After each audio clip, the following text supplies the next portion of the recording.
Daily current affairs. ഇന്ത്യയും ഫ്രാൻസും തമ്മിലുള്ള പുതിയ കരാർ പ്രകാരം എത്ര റഫാൽ യുദ്ധവിമാനങ്ങളാണ് ഇന്ത്യ വാങ്ങാൻ തീരുമാനിച്ചത്? 114 എണ്ണം.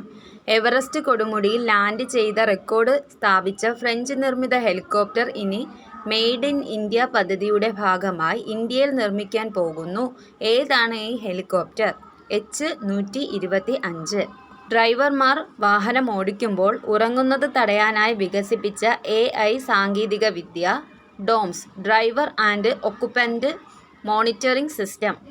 അടുത്തിടെ അന്തരിച്ച പ്രമുഖ അമേരിക്കൻ മനുഷ്യാവകാശ പ്രവർത്തകൻ ജെസ്സെ ജാക്സൺ 2026 അന്താരാഷ്ട്ര സുഗന്ധവ്യഞ്ജന സമ്മേളനത്തിന് വേദിയാകുന്ന നഗരം കൊച്ചി. ഫെബ്രുവരി 23 മുതൽ 26 വരെ. T20 ലോകകപ്പിൽ ന്യൂസിലൻഡിനെതിരെ സെഞ്ചുറി നേടി കാനഡയുടെ മലയാളി താരം യുവരാജ് സംറ. ബ്രിട്ടീഷ് അക്കാദമിയുടെ ബാഫ്റ്റ അവാർഡ് വേദിയിൽ അവതാരകയാകുന്ന ബോളിവുഡ് നടി ആലിയ ഭട്ട്. കുട്ടികളിലെ സോഷ്യൽ മീഡിയ ഉപയോഗം നിയന്ത്രിക്കുന്നതിനായി 16 വയസ്സിൽ താഴെയുള്ളവർക്ക് സോഷ്യൽ മീഡിയ വിലക്ക് ഏർപ്പെടുത്തിയ ലോകത്തിലെ ആദ്യ രാജ്യം ഓസ്ട്രേലിയ.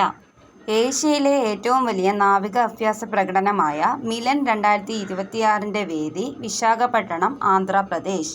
ആർട്ടിഫിഷ്യൽ ഇന്റലിജൻസ് ഗുണഫലങ്ങൾ എല്ലാവരിലും എത്തിക്കുന്നതിനായി പ്രധാനമന്ത്രി നരേന്ദ്രമോദി മുന്നോട്ട് വെച്ച ഇന്ത്യൻ ദർശനം മാനവ്. കേരള സർക്കാർ ഉടമസ്ഥതയിലുള്ള ബെവ്കോ പുതുതായി പുറത്തിറക്കുന്ന ബ്രാൻഡി പാനീയത്തിന്റെ പേര് Malabar mystery. ICMR, Indian diabetes എന്നിവയുടെ പഠനപ്രകാരം കുടവയറുള്ളവരുടെ എണ്ണത്തിൽ ഇന്ത്യയിൽ 1-ാം സ്ഥാനത്തുള്ള സംസ്ഥാനം കേരളം 58.2%. ഇന്ത്യയിൽ തദ്ദേശീയമായി വികസിപ്പിച്ച മൾട്ടി ബാരൽ റോക്കറ്റ് ലോഞ്ചർ സിസ്റ്റമായ പിനാക്ക വാങ്ങാൻ താൽപര്യം പ്രകടിപ്പിച്ച യൂറോപ്യൻ രാജ്യം ഫ്രാൻസ്.